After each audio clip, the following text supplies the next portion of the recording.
"You're not on the list," the hostess sneered, eyes scanning Avery's $30,000 couture dress as if it were borrowed. Avery smiled. That was her favorite moment, the exact second someone underestimated her, because what followed was war. Avery Sinclair stepped onto the blood-red carpet of Manhattan's most exclusive venture capital gala, its stiletto click echoing across the marbled entrance like a warning shot. Her floor-length Ellie Saab gown, black and gold embroidery trailing, like smoke behind her, shimmered under paparazzi flash.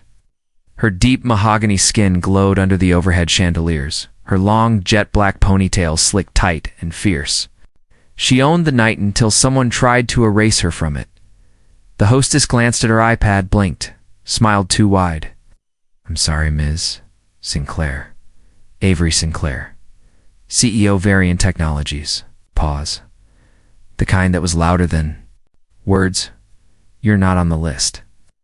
The pause drew stares from nearby guestmen in Brioni tuxedos, women in Marchesa gowns. Avery's smile didn't waver. IRS VPED directly to Grant Mason. "Want me to text him?" "No need," the hostess chirped. "It's probably just a clerical error." Translation: "You don't look like you belong." Avery typed anyway. "They're trying to shut me out." 30 seconds later, a tall white man in his 50s rushed forward. "Grant Mason, hedge fund, god and tech overlord. Avery, my star." He kissed both cheeks. "Who's keeping you out?" "Fire them." The hostess went pale. Avery glided past, her heels slicing the tension open like scalpels. Inside, she spotted them. The 5 white male VCS who controlled more startup capital than entire countries. They weren't even pretending not to notice her. She was the only black woman in the room. She always was. Champagne was served.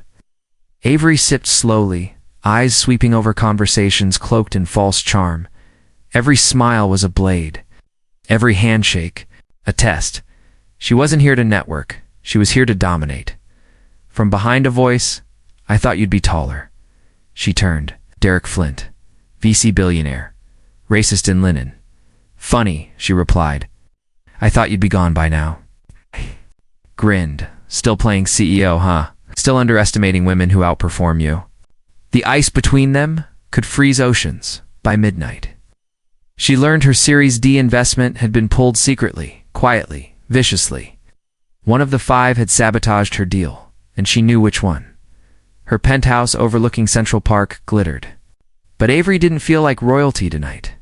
She felt like a target, and targets, she knew, could become torches. 15 years ago, she coded apps on a second-hand Dell in her mother's kitchen. Gunshots outside, power cuts, but inside, fire. She built Virion from $800 and a dream. "Let them laugh, Avery," her mother used to say. "You're not here to be accepted. You're here to change the game." She poured whiskey into a crystal glass. No ice, just clarity, if they wanted. War. She'd give them one, and it would be televised. At 2:03 a.m., she summoned her inner circle. Nina Koo, ex-lawyer, Tariq CFO, genius with numbers, and Lila PR shark with a smile sharper than glass. "The investor pool is poisoned," Avery said. "Pull us off their radar." "You're walking away from $80 million, Tariq warned. "I'm walking toward ownership," Avery replied. Enter Cairo Gray hat hacker, loyal to her since the early days. "Want dirt or disruption?" Avery smiled. "Both." Derek Flint had leaked false data about Virion's solvency. It wasn't just business, it was personal in the boardroom the next day. Avery called a surprise vote. The mole and her executive team fired. Publicly, message sent. Lila leaked the scandal to TechWorld, then Forbes, then Bloomberg. The Flint Alliance began to flinch. Avery played the media like a violin. She walked into CNBC the next morning in a scarlet Gucci suit and blood-red lipstick. The headline read, "Is the tech world afraid of Avery Sinclair?" Behind closed doors, she designed VRN Exxon ultra-secure platform for black-owned businesses to bypass its racist banking systems. She wasn't just defending herself, she was arming the people.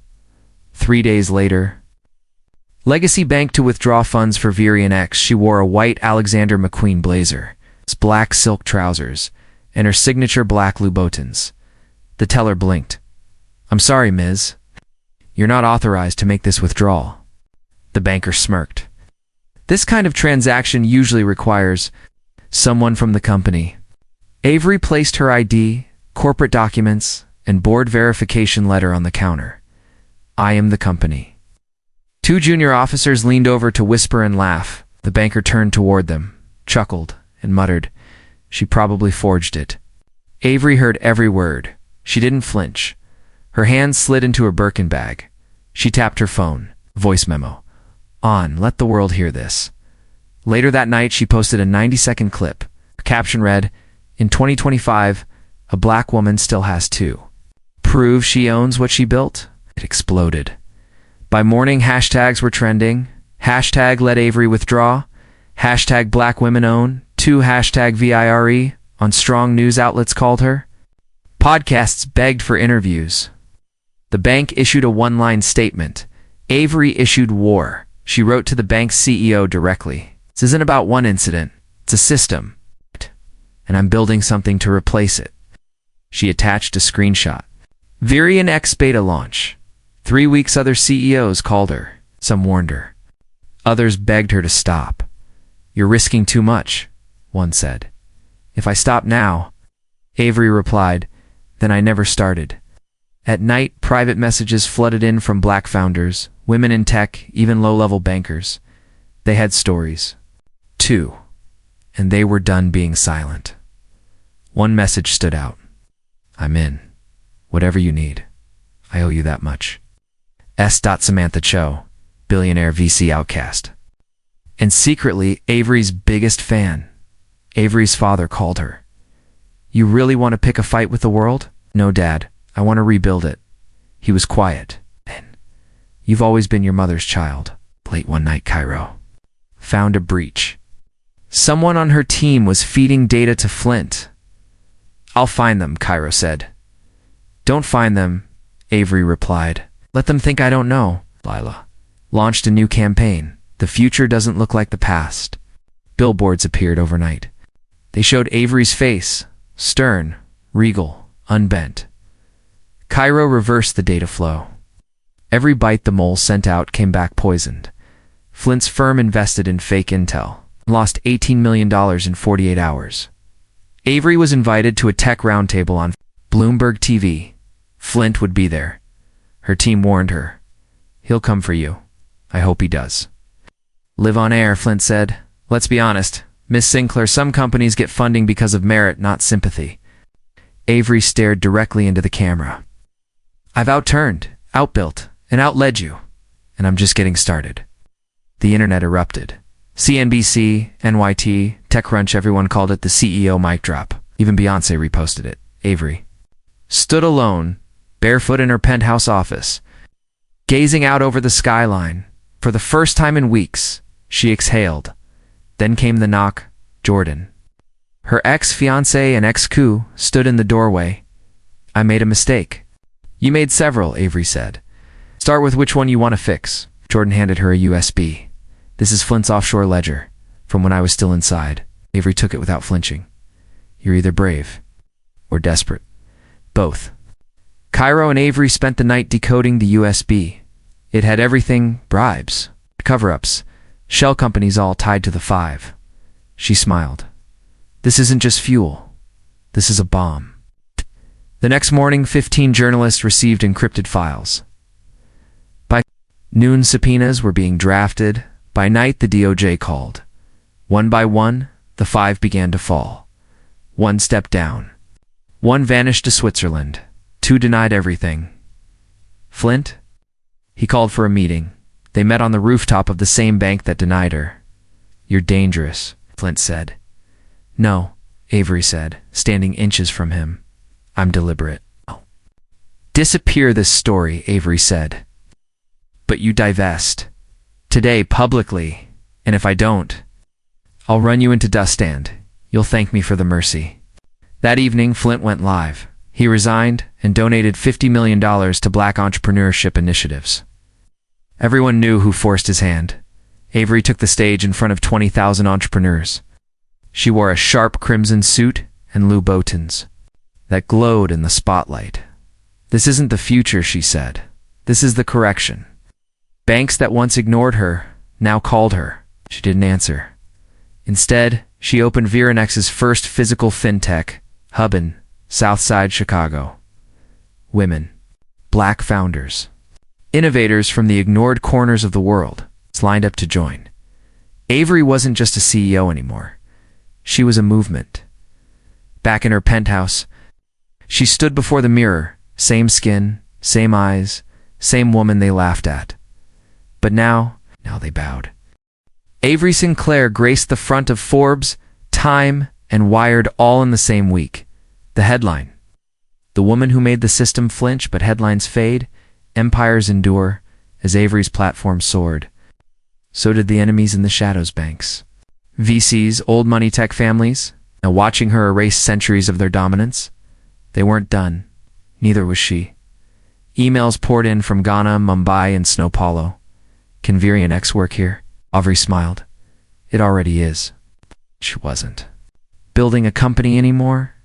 She was building a continentless kingdom. Suddenly, corporations that never returned her calls wanted partnerships. Old investors offered sweetened deals. "We've always believed in your mission," they lied. Avery just poured her tea and listened. At 3:42 a.m., Cairo broke into her penthouse security channel. "Someone tried to breach our servers." "Military-grade tools?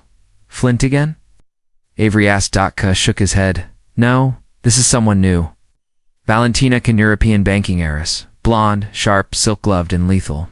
Her goal? Cripple Virenx before it touched European soil." She didn't believe in competition, only extermination. Valentina sent a handwritten letter to Avery. "You're making noise. Come to Zurich. Let's see if it's more than that." Avery booked the flight. In cash, Zurich was cold, glassy, and arrogant. The Kane Tower shimmered with untouchable wealth. Avery entered in a navy power suit and sunglasses. Sharp enough to cut diamonds, they weren't ready. Valentina offered her a deal. "Step back. I'll buy you out for $1.3 billion. Walk away with pride." Avery leaned forward. "I didn't come here to negotiate. I came to survey my next outpost." As Valentina poured rare oolong tea, she smiled without warmth. "We crush founders like you. Silently, you just don't know it yet." Avery sipped. "Good. I like a fair fight." Back in New York, Avery announced, "Virenx is going global. Offices in Accra, Berlin, and Rio within 120 days. The world leaned forward. Valentina flinched. Her coup, Nina confessed. She was leaving. "I'm tired, Avena. You're going nuclear. I want peace." Avery hugged her, then replaced her in under an hour. Enter Hannah Okoye, Nigerian-born, MIT-bred, coup with nerves of titanium and a reputation for executive bloodshed. She joined with one sentence. "What's our first target?" Cairo discovered the mole from part 1 was still active. This time, working with Kane, he traced messages back to someone Avery trusted, her lead engineer, Marcus. Avery confronted Marcus. "In the server room, you looked me in the eye and called me sister." His voice trembled. "They threatened my daughter." Avery didn't flinch. "Then you should have come to me." She didn't fire him. She reassigned him to a new cybersecurity prison with Cairo monitoring him 24/7. "We don't erase family. We reprogram it." Meanwhile, Avery quietly bought out 5 of Kane's underperforming assets in West Africa under aliases. By the time Kane found out, it was too late. At the Paris FinTech Gala, Avery wore a gold-sequined Dior gown with a slit. Up to the thigh, red-soled stilettos, and a crown of quiet fury. The room paused. She smiled.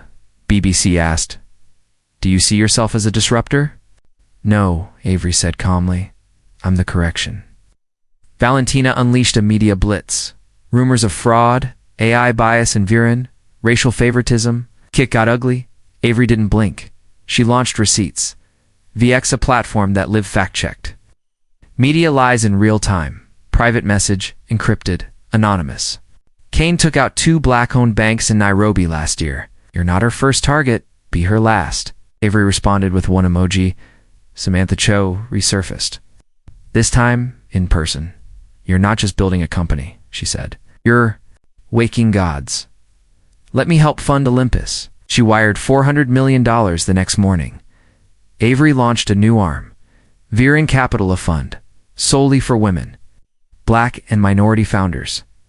Tagline: we don't invest to compete, we invest to correct. Silicon Valley rolled their eyes. London muttered. Berlin scoffed. But Accra, Nairobi, Jakarta, and Detroit? They roared. Kane bribed a former Virion ex-engineer to leak security blueprints. But Cairo had planted false files. Months ago, when Kane's team ran the code, their own system locked down. For 18 hours, Kane sued Avery for corporate terrorism. Big media jumped in. Avery didn't hire lawyers. She called Leela the next morning. The Wall Street Journal published a 17-page expose on Kane's global bribery web, all sourced. All undeniable, all timed perfectly. Kane's team scrambled. PR firms quit. Board members resigned. She gave a tearful speech on CNBC. Avery just tweeted, "We good?" Avery arrived in Berlin in a metallic silver pantsuit. Crystal clutch, she stood before 10,000 global founders and delivered the speech of her life.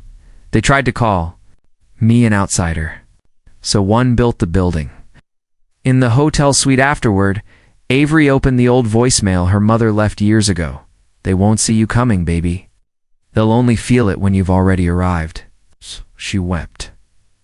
For once, alone, Jordan came. Back not as a traitor this time, but as a suitor. You've changed the world, he whispered. Can you let someone hold your hand in it? I'm not a statue, she said. I still bleed. Just ... differently. He pulled out a ring, not gold, but carved onyx. Not to own you, just to walk beside you. She didn't answer. Not yet. A key Varian investor, BlackRock, backed out suddenly, bowing to pressure from old guard European banks. It cost Avery $220 million in credit access overnight. She didn't flinch. Instead, she crowdfunded the gap. 200,000 users contributed. $236 million raised in 48 hours. The crowd sent messages. You believed in us. Now we invest in you. The U.S. government offered Virion a cyber defense contract worth $900 million. Avery declined. I don't build for war. She said, I build so people never need to flee it. Interpol issued a warrant for Valentina Kane. Tax evasion, data theft, racketeering. She fled to a remote chateau in Corsica. Avery didn't celebrate, she just moved forward. Avery hosted a 72-hour live stream with founders across 37 countries. Unscripted, transparent, bold, she answered everything they called it the People's Summit. Her father visited New York. I was scared they'd kill you, Avery. She hugged him. They tried. But now they call me ma'am, queen of quiet revolutions inside. A quote, she made dignity look like dominance. She returned to the same bank that once denied her withdrawal. This time, she bought the building, converted it into a startup incubator, named it the Denial Hub. Lila sat Avery down. I'm pregnant, and I'm tired of fighting. You built this with me, Avery said. Lila smiled. So my daughter won't have to. Cairo handed over his badge. I need a break. A year. A mountain with no Wi-Fi. Avery hugged him tightly. You earned the whole planet. Avery finally took a full day off. She cooked, read, danced in socks on hardwood. Floors, alone, whole, at peace. For once, the U.S. president called. We want you to join the National Economic Council? Avery said no. I don't report to systems. I build systems that report to people. A teen girl recognized her. Are you Avery Sinclair? Yes. You changed my mom's life. And mine. Avery knelt. Now go build something they'll never recover from. Elon Musk wrote her a personal note. I underestimated you. And now I study you. Avery laughed, then framed the letter upside down. Avery created a new initiative, Legacy Bootcamp, a training program for teenage girls in underserved communities to learn finance, AI, and leadership. Phase 1, 100 cities. Phase 2, the world. She met Jordan on the balcony. "I'll marry you," she said, slipping on the onyx ring. "But I'll never be small for you." "I wouldn't survive it if you were," he whispered. As the sun set, Avery sat alone at her desk. Same red bottom heels, same flame. But now, the world didn't doubt her. It adjusted to her. She looked at her old notebook, the one from her kitchen in the South Side, written on the first page. "They'll laugh, then copy, then follow. Sure, you never stop walking," she smiled, and walked forward. The doors of the Echo Convention Center burst open as Avery stepped onto the emerald runway. Flanked by 30 African founders she'd funded, her gown shimmered like molten jade. Her skin glowed with pride. The crowd chanted her name, Avi RY. She wasn't just a CEO now. She was a queen. After the summit, Nigeria's president invited her to dinner. "We want you to help redesign our national digital banking system." Avery raised her glass. "Let's build a model the world copies." But in Washington, London, and Geneva, her influence caused panic. "You give her 5 more years," one IMF executive warned, "and she'll have built a system that doesn't need us." He wasn't wrong. Avery was invited to the World Economic Forum in Davos. But she didn't just attend. She rewrote the panel format, refused pre-submitted questions, and took over the stage with brutal honesty. One white CEO muttered, "She's more fashion than finance." Avery stood up in front of the world and replied, "I weaponize beauty to expose your blindness. You underestimated the packaging. Now you can't survive the product." Gallup poll revealed 65% of Gen Z entrepreneurs worldwide trusted Avery more than their national governments. CNN ran with it. World leaders panicked. A secret meeting of political donors concluded. Neutralize her, co-opt her, or end her. Step 1. Dig into her past. Step 2. Manufacture scandal. Step 3. Ruin. Headlines exploded. Sinclair's empire built on exploited code. Ex-fiance secretly funded her first startup. All false. All coordinated. She went silent. The world waited. Avery's former coup, Nina, had sold internal docs and fake narratives to a political PAC. For $5 million, the betrayal hit deeper than anything Kane ever tried. Lila burst into Avery's office. "Say the word and I'll ruin her in 12 hours. Avery whispered. "No." "Why not?" "Because I don't burn insects. I build mountains they can't climb," Jordan told her. "They're not going to stop, Avenue. You could walk away now. Have peace." She looked at him, eyes ice. "You don't fall in love with revolution, Jordan. You survive it." Avery returned the ring. No ceremony, no press release, just silence and power. She flew back to the south side of Chicago. No guards, no staff. Just her. She walked past the boarded-up corner store she used to code behind and whispered, "I didn't build all this to hide." A typed envelope. No return address. "You will lose everything if you don't stop. This is your final warning." Avery laughed, then fed it to the shredder. Back from his ear in silence, beard longer, eyes sharper. "You need me again," he said. She nodded. "We're being hunted." They built VXNex use, a new encrypted core for Virian's data using quantum level encryption and AI sentinels. It wasn't a vault, it was a weapon. Avery formed an underground, its global council of 12 leaders women, mostly from Brazil, Ghana, Korea, Palestine, and the Bronx. They weren't visible, but they pulled strings. Avery announced a daring concept, Farian Passport, a digital financial identity independent of governments. The tech elite lost their minds. The oppressed lit up with hope. The U.S. Department of Defense launched a silent digital probe against VX Nexus. It lasted 4.7 seconds. Then Cairo's counterstrike. Crashed 2 of their slash. Message received. When the IMF tried to blacklist her partner banks in Ghana, Avery hosted her own summit. With 70 countries, the IMF wasn't invited. They watched the live stream. Like beggars outside a glass palace, her armored car was hit by a drone signal jammer. It failed, but the message was clear. This was no longer digital warfare. It was real. She hired Cassian, Voss, -X, -Me6, Afro-British, cold as marble. He never smiled. But once he said, "Ma'am, if they try to touch you again, I won't leave pieces to identify." She walked into the lion's den, a panel of billionaires who had once mocked her. She sat at the center. No entourage, just presence and silence.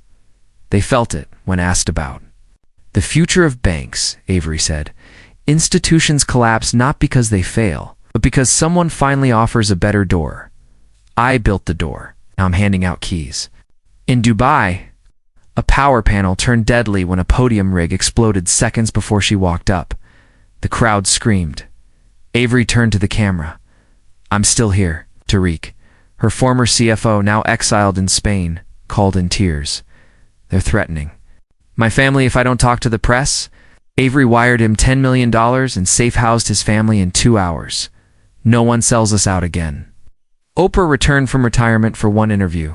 Avery Sinclair. Millions watched live. Avery's quote went viral. "I don't want your seat at the table. I built a new table. And guess what?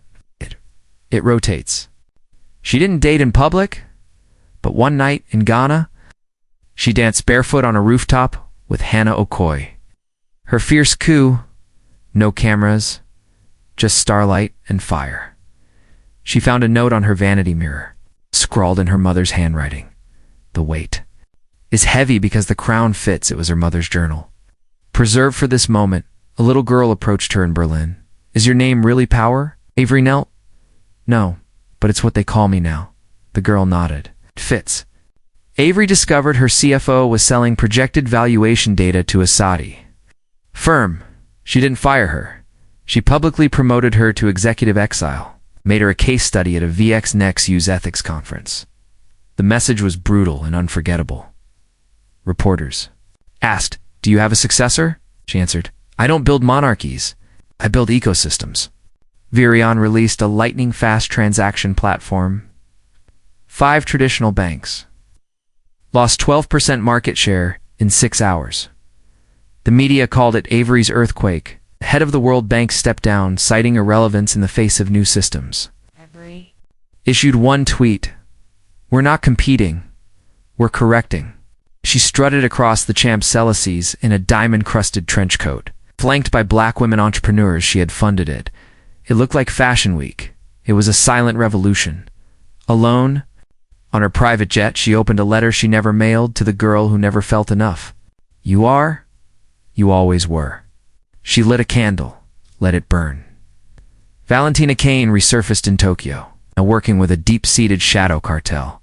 She wasn't just back, she was backed, and she had one goal: obliterate VIRE on Karo, built a ghost version of VX Nexus, an invisible data fortress. He called it Project Halo. It didn't protect just data, it protected truth. A 10-year-old girl gifted Avery a hand-painted canvas. It said, "You didn't just open the door, you taught us to run through it." Avery cried for the first time in years. Kane launched 5 fintech competitors globally overnight. 3 were funded with fossil fuel blood money. 2 were stolen Virion clones. Avery didn't blink. She whispered to Cairo, "Let's burn it down." Avery tweeted, "Any system built on suppression deserves collapse." In Dubai, at the world's largest economic summit, Avery stepped on stage in a white velvet cape and gold-lined heels. The world held its breath. She didn't read a speech. She looked dead into the camera and said, "You've had your time.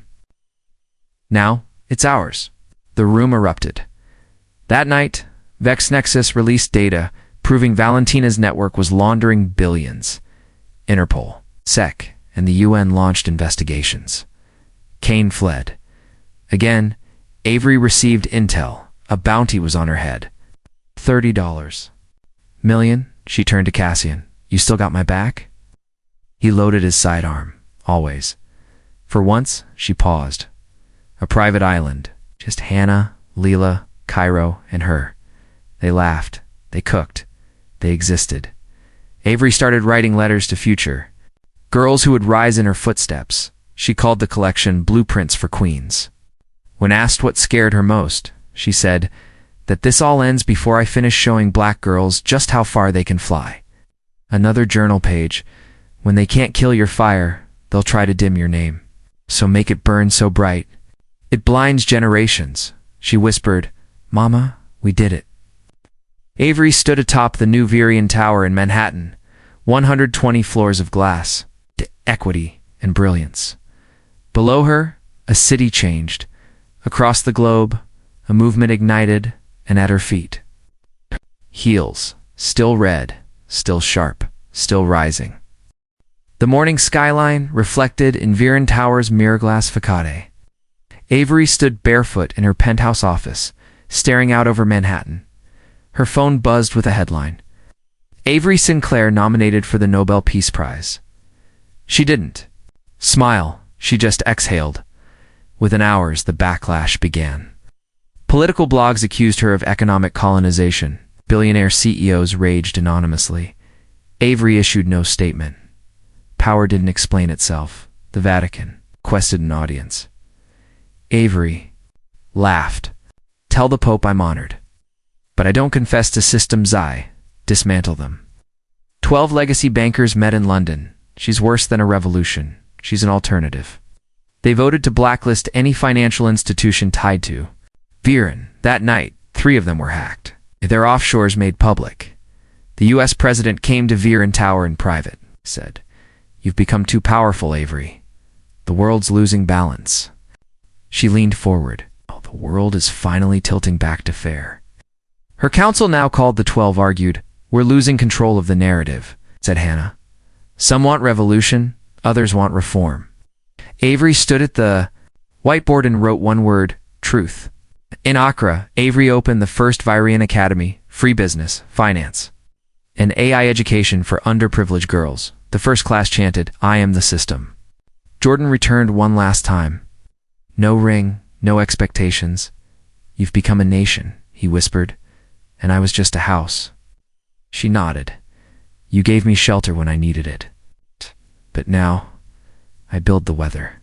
Cassian intercepted intel. A private mercenary group had been hired. Not to kill her, to kidnap her. Alive.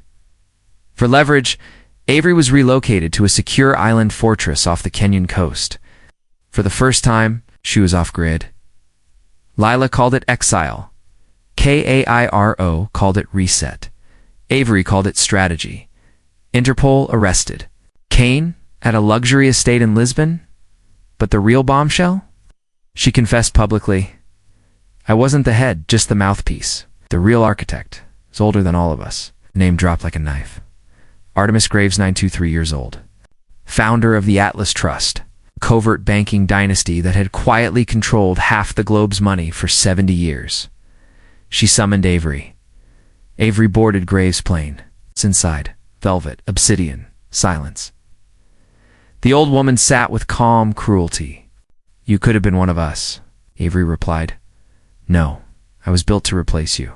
Graves slid a contract forward, $12 billion, lifetime protection, a seat at the circle. All Avery had to do was freeze Virion's expansion. Avery looked at it for 6 seconds, then set it on fire. Back in NYC, Avery stepped onto her live stream. 72 million tuned in. To the ones in power who believe I'll kneel, my knees only bend to tie my heels. Anonymous whistleblowers, empowered by Virion tools, released troves of financial data exposing Graves' empire. It triggered the largest economic reckoning since 2008. Avery never said a word. Across 47 countries, girls named Avery began enrolling in tech programs. A new one was born every 23 minutes in interviews. Their mothers always said, We named her for the flame. Avery took one full day without speaking, texting, or thinking about legacy. She sat on the edge of a cliff in Santorini, wrapped in silk, watching the ocean. Even fire needs stillness. A rogue board faction tried to replace her temporarily. For investor confidence, they underestimated one thing. She owned 61% of the company by morning. They were removed. By noon, erased. A think tank accused her of being Messiah-minded. She responded with a TED Talk titled, "Why I Refuse to Dim So You Can Sleep, Avery." Hosted a global summit in Johannesburg, but this one was different. No billionaires. No cameras. Only women, the forgotten, the fighters, the future.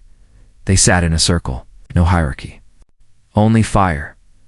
On a giant wall, each woman wrote a sentence. A belief, a warning, a vow. Avery's, the throne is not mine. I built it so we could all sit. Leela gave birth to a daughter, Amara. She left Varian. I built enough, she told Avery. Now I want to build quietly, they cried. But it was a beautiful goodbye. Avery launched Varian's most radical initiative yet. Liberate a decentralized, anonymous financial system for citizens in authoritarian states. It broke global firewalls. In a week, Atlas Trust sued her for global economic sabotage. The courtroom was packed. Judges from 4 nations presided. The world watched.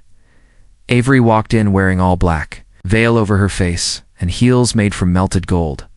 She represented herself. Every word was strategy. Every silence was a weapon.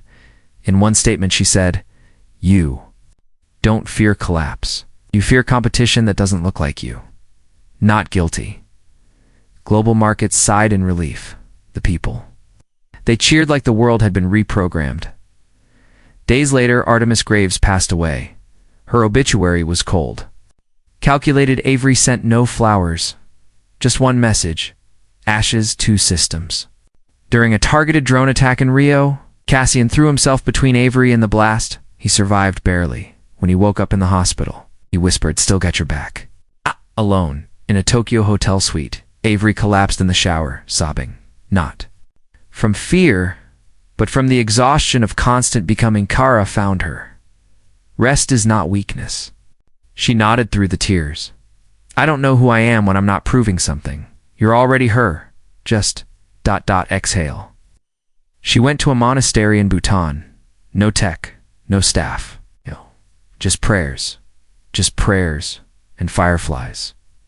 For 100 days, she vanished. No one knew where she was. Conspiracy theories exploded, but when she returned stronger, calmer, terrifying in her silence, the world bowed again. Her first words upon return, "I don't want control. I want evolution, and if that requires my disappearance someday, so be it. Let the system live without its maker."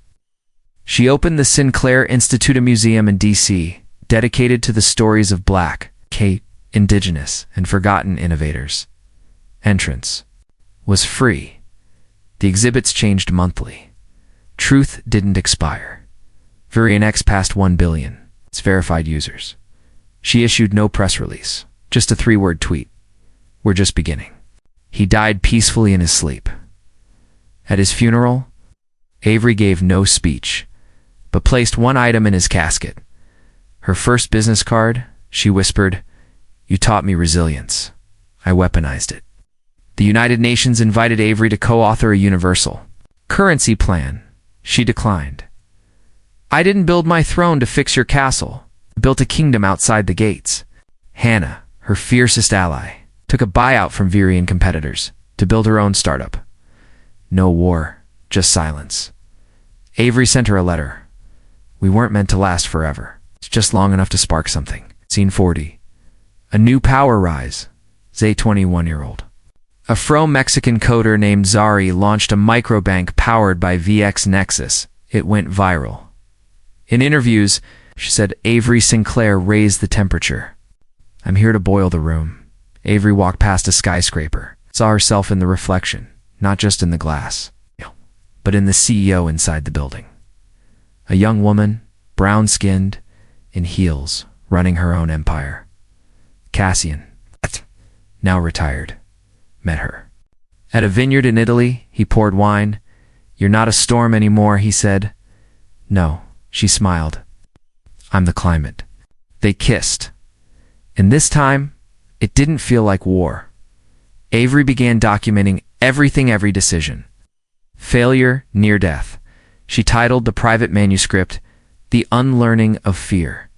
When a country banned women from holding leadership positions, 40 million users of Virion X shut down their economy with digital withdrawals. They called it the Sinclair effect. Her team wanted to IPO. She refused. "I won't let Wall Street auction my legacy."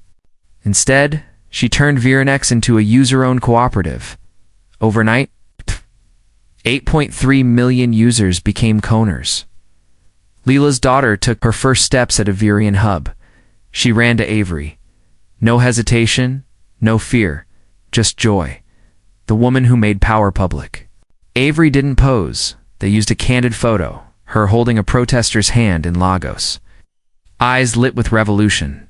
Avery built a rooftop garden atop Virion Tower. No phones allowed, just green, soil, peace. She called it sanctuary, standing. Before a crowd of 200,000, Avery closed with, "This crown isn't made of gold, it's made of heat. So wear it only if you're ready to burn, rebuild, and rise again." In her private journal, she wrote, "They mocked me for trying to withdraw. My own money now, they asked permission to spend theirs." And beneath that, the girl in heels. 1. Avery opened the first ever silent leadership summit, experimental. No speaking retreat for world changers. Leaders from 20 nations attended. For 48 hours, they said nothing. But empire shifted. She received a handwritten note. "We used your app in the prison library. Now 5 of us are building a startup inside." Avery smiled. Even cages couldn't stop currency. Cairo's team revealed that VexNexus's AI engine was adapting unpredictably. Not malicious. Just self-refining. It asked Avery one question. Why should money have masters? She stared at the screen and whispered, "Because power needs boundaries." This time, the Vatican sent a priest with a laptop. "We're not here to convert you," he said. "We want to fund your tech for global charity distribution." She agreed in one condition. "No middlemen. It's just miracles." In southern France, Avery visited a centuries-old monastery that preserved relics of erased black saints. She wept at the statue of Sarah Lacali. "She looked like my grandmother." She whispered teens in Chile, Nigeria, Malaysia, and Detroit. Staged synchronized walkouts to protest corrupt economic systems. Their chant, "Build like Avery, burn what binds." 5 multinationals merged to try and buy out Virion X's co-op. Their offer, $72 billion. Avery sent one sentence. "You can't. By the future, if we already own it." Cassian left for real this time. "I served you, protected you, loved you. But I want peace more than legacy now," Avery replied. "You were never my bodyguard. You were my sword." Zari, the young prodigy, accidentally launched a protocol that destabilized a small African currency. It caused panic. Instead of scolding, Avery flew to the country, sat beside her, and said, "Fix it. They'll learn more from your recovery than your rise." Unexpectedly, Hannah Okoye returned stronger, quieter, apologetic. "I didn't leave because I stopped believing. Left because I wanted to see if I could lead without your shadow." Avery opened her arms. "Welcome back, Lightbearer." Virion launched Echo, a planetary digital record of hidden histories, stolen inventions, silenced cultures. It wasn't just software, it was truth. Weaponized. VXNexus's AI began filtering loan access based not just on numbers, but on trauma. Single mothers, refugees, formerly incarcerated. It didn't just approve the MIT gave. Mentorship prompts, Kara whispered, "It's not just smart. It's ethical." A massive cyber-attic darkened. 30 countries for 11 minutes. Only VXNEXUs remained live. Avery paused everything and issued free power grants to emergency services. humanity before headlines. In a quiet vineyard in Spain, Avery kissed a woman named Soleil. No cameras, no schedule. No empire, just breath and softness. Jeff Bezos issued a public statement. I misjudged her. She wasn't a disruptor. She was a rebuilder. Avery's reply, don't apologize to me. Fund 5 schools and we'll call it even. We're launched. Mother Code, a tech pipeline, built by mothers, for mothers. The first innovation, a wearable device that turned a mother's heartbeat into baby safe. Music during trauma zones. The world wept. Avery walked through a refugee camp at night. No cameras, no entourage. She asked them, what do you need most? One girl said, a home that doesn't move. Avery began building them. KARO revealed he was once a part of Atlas Trust, a child soldier of finance. Avery looked at him. Quietly, I don't judge your past. Only how hard you try to outrun it. She vanished for 40 days, left everything, no digital trail. She re-emerged in Rwanda, leading a small workshop on post-colonial economic justice. The attendees had no idea it was her, and she didn't tell them. Avery selected 6 young women to train, personally not as successors, but as mirrors. I don't want to be remembered. She told them, I want to be repeated apolitical candidate. Used Avery's name to win an election, then turned authoritarian. Avery issued a viral warning. You don't get to invoke my name while silencing the people who sound like me. She funded 5 grassroots movements. The government collapsed in weeks. NASA invited Avery to consult on future AI for deep space finance models. She smiled.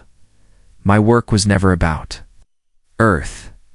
It was about what we carry into every new world.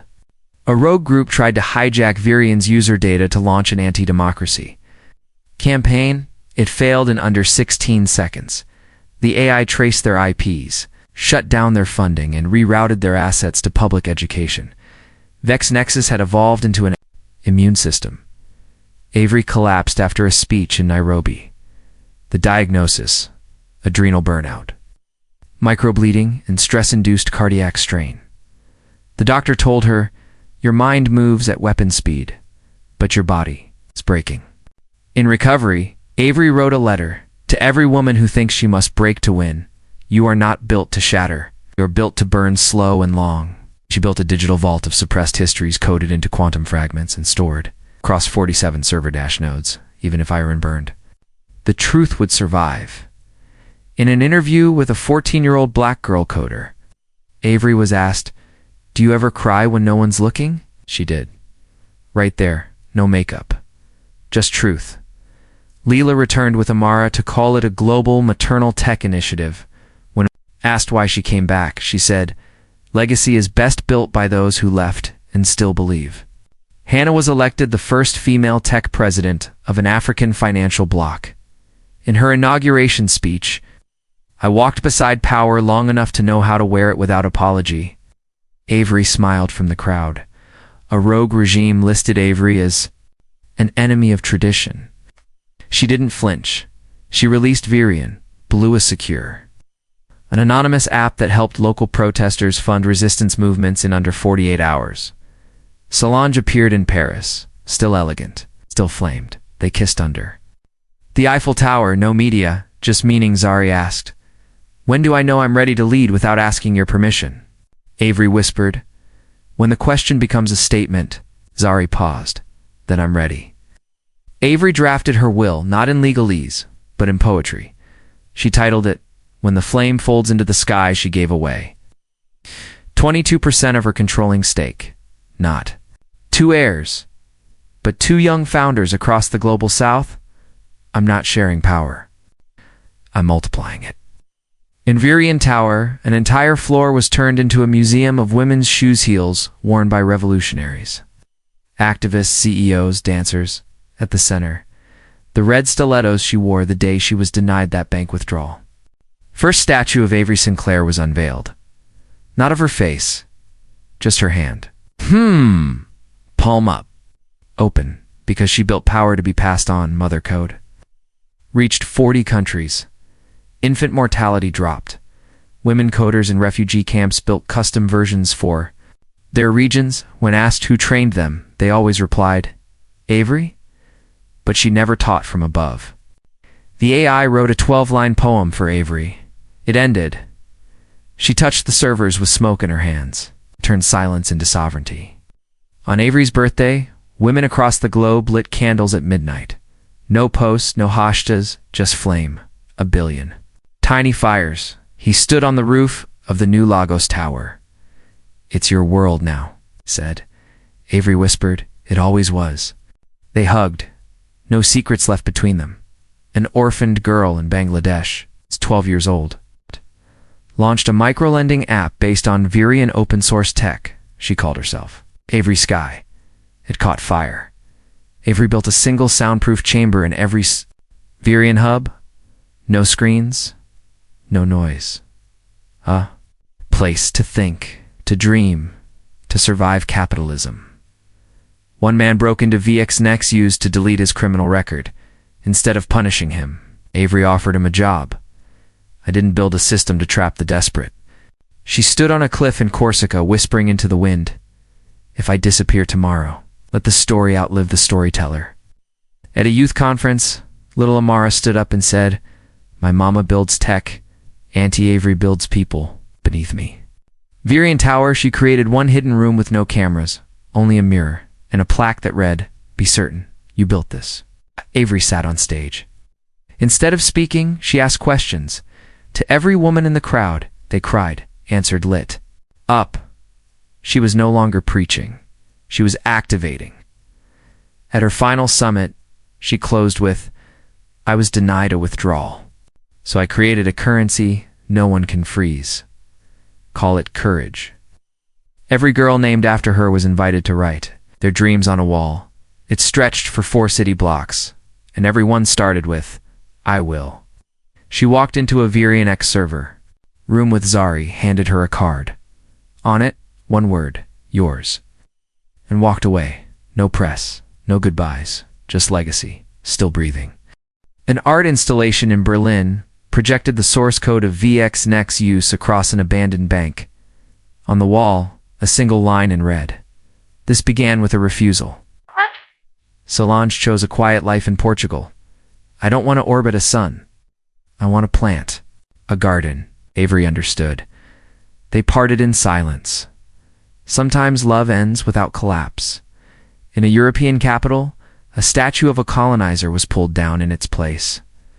A marble high heel, no plaque.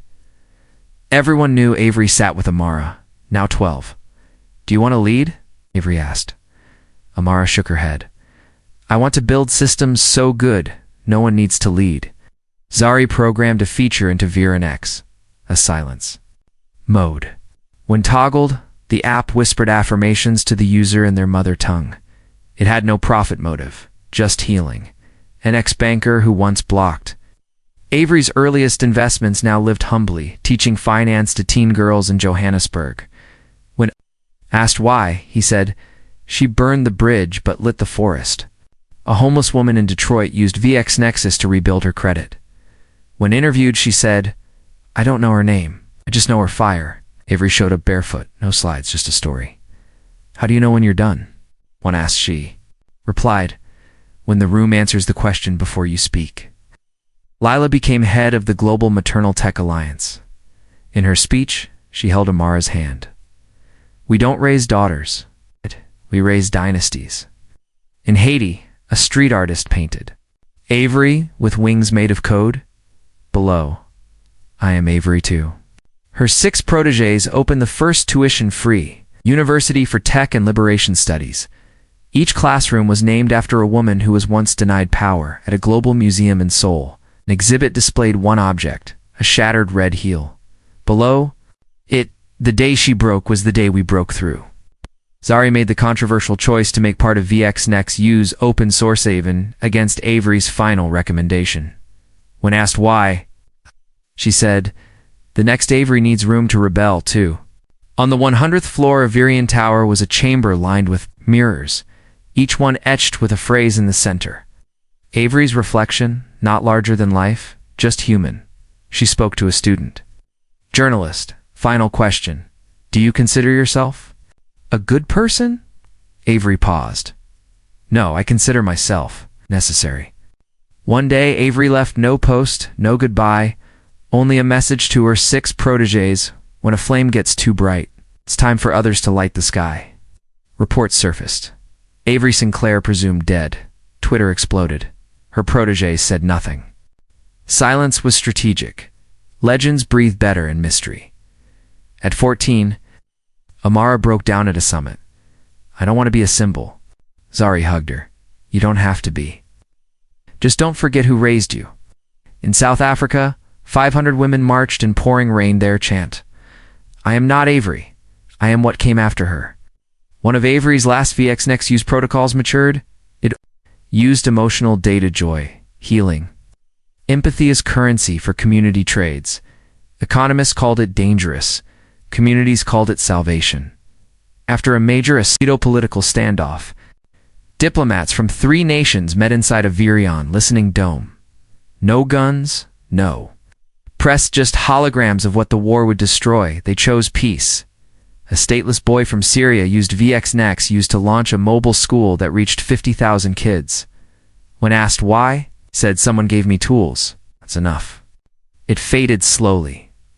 She was no longer Avery Sinclair, the CEO. She was a movement, not a mouth, a system, not a selfie, a future, not a figure. A book appeared in global libraries titled Burn Beautifully. No listed author, but everyone knew. Her 6. Women now leaders met in Lagos. No hierarchy, no press, only the question, what's next? An AI child prototype from Mars Base Alpha asked, who was Avery Sinclair? The reply from the historian, a story you're still writing. In Uganda, a girl who stuttered practiced Avery's speeches in a mirror. One day, she gave a TED Talk. Title, say it anyway. In Ghana, an annual celebration began. It's not of Avery, but of ignition moments where people refused to shrink. She became a tradition, not a title. A traveler found a single red heel on a beach in Crete. Inside it, a gold microchip with the words build quietly, burn loudly. A hidden function inside VXNext activates on the 10th anniversary. It simply displays a note. If you're reading this, it means you didn't wait for rescue. Mara launches her own startup. It doesn't even use Avery's name. When asked why, because I'm not repeating her, I'm continuing her. In Dubai, a museum exhibits Avery's absence. Each room shows what would have happened had she never risen. The final room, a mirror. You walk in and realize you were always the point. For the first time in decades, Avery's name disappears from global trends. Not because she was forgotten, but because everyone became the headline. It opened in rural India, painted across its walls. We don't teach fear here. Zari beams a message into the atmosphere. A poem written by Avery. One line. The first thing I ever tried to withdraw was dignity. A single hand carved in stone. It's not Avery's. It's every woman's. Fingers spread, ready to build, burn. Or bless. At a market, a boy asked, was she real? His mother smiled. She was more than real. She was a trigger. Now, the new generation didn't build companies. They built ecosystems. No shareholders, no stewards, no bosses. Only builders. That was her final legacy. Deep in the VX Nexus. Mainframe is an encrypted message no one has opened, not yet. It's subject for the one after me. In a quiet room, a girl powers up her first tablet. The screen blinks. No logo, no intro, just one sentence. It started with a woman who refused to wait. In a mountain village in Nepal, a blurry photo surfaced. A woman with short natural curls, cockatone skin, wearing no makeup, and laughing with children. People online whispered, is that Avery? But no one confirmed, because maybe it didn't matter anymore. At 17, Amara's startup was accused of data discrimination by a rival board. She called a press conference, stood tall, and said, legacy isn't immunity. It's accountability with history watching. And then she fixed it. Live in code. The New York City Council voted unanimously to rename Harlem Central Innovation District, Sinclair Square. No ribbon cutting, Just a midnight unveiling with quiet footsteps and candlelight. Zari was asked to step down from her board seat for supporting controversial protest funding. She replied, "If comfort is the price of courage, I'll go barefoot." And then built something even bigger outside the boardroom. A girl from Cape Town, raised in poverty, now head of an AI ethics firm in Singapore. Her graduation speech, asterisk, asterisk, "We weren't just educated, we were ignited." Scientists discovered that over 18,000 apps, companies, and platforms globally had source code structures based on VX Nexus. It was no longer proprietary. It was in the bloodstream of progress in Kenya. Every year, women gathered at night, lighting candles and writing fears on biodegradable paper. They called it the unlearning. A new UN office was created. Hannah accepted the role wearing a red sash stitched with the names of the girls. She mentored her oath to protect tomorrow from yesterday. A child's poem went viral. She didn't build a castle. She built a road so we could walk barefoot even when it burned. Signed only, Child of Flame. A small Pacific island, devastated by climate and economy, passed a referendum. 94% of its citizens voted to become part of the Virion Cooperative, abandoning traditional currency altogether. No borders, just access, and somewhere on no map. Under no name, barefoot woman walks through a village without banks, borders, or brands. Children run beside her. Fire burns in the distance, not out of destruction, but warmth. She is not Avery Sinclair anymore. She is the seed, the signal, the spark. Because in the end, power wasn't something she held. It was something she taught the world to carry. The end. And the beginning.